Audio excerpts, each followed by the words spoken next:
આજે દુર્ગાષ્ટમીના પાવન દિવસે ખેરગામ જગદંબા ધામમાં વિશ્વવિખ્યાત સુપ્રસિદ્ધ કથાકાર પૂજ્ય શ્રી પ્રફુલ્લભાઈ શુક્લે નવદુર્ગા નવકુંવારિકા કન્યાપૂજન કર્યું હતું। શ્રીમતી રેખાબેન શુક્લે શણગાર ભેટ આપીને કુંવારિકાઓને ભોજન કરાવ્યું હતું। કલિયુગમાં કુંવારિકા પૂજન કરવાથી મનોકામના પૂર્ણ થાય છે। એના ચરણ ધોઈને પૂજવાથી માતાજીની કૃપા પ્રાપ્ત થાય છે એમ દેવી ભાગવત કહે છે।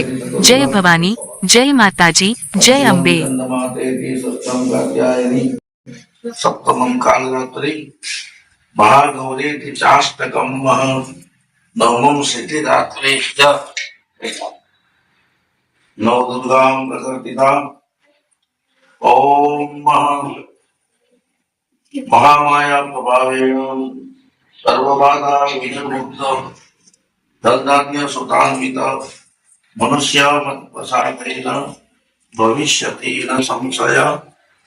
जय मां, जय नवदुर्गा, जय भवानी, जय अम्बे, जय भवानी, जय अम्बे,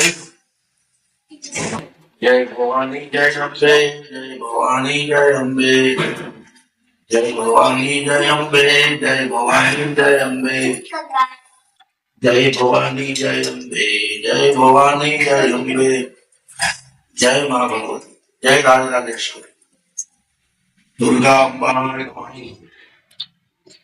महाकाली, महालक्ष्मी, महासरस्वती, प्राणात्मकाय नमः।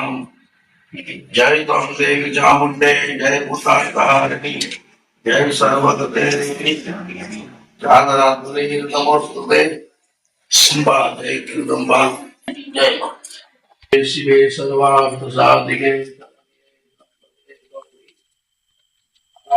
नमोस्तुते, जय नवदुर्गा मां।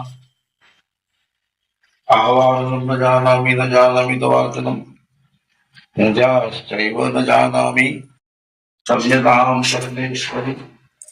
गतं पापं गतं दुःखं गतं चारित्रमेव च आगता सुखसम्पत्ति धन्योऽहं तव दर्शनं धन्योऽहं तव दर्शनं। આજે દુર્ગાષ્ટમીના પાવન દિવસે દર મહિનાના નિયમ પ્રમાણે જગદંબા ધામની અંદર ખેરગામમાં નવકુંવારી કન્યાનું પૂજન કરવામાં આવ્યું। માતાજીના નવ સ્વરૂપો જે બતાવ્યા છે, શૈલપુત્રી, બ્રહ્મચારિણી, ચંદ્રઘંટા, કુષ્માંડા, કાત્યાયની, કાલરાત્રી, મહાગૌરી અને સિદ્ધિદાત્રી, એ નવે નવ કન્યાઓનું દર્શન આ નવ દુર્ગા છે। કલિયુગમાં એનો બહુ મહિમા છે। દેવી ભાગવત તો એમ કહે છે કે નવ કન્યાઓનું પૂજન કરવાથી માતાજીની કૃપા ઉતરે છે, બધાના મનોરથ પૂરા થાય છે। એવી આજે નવ કન્યાઓનું પૂજન અહીંયા કરવામાં આવ્યું।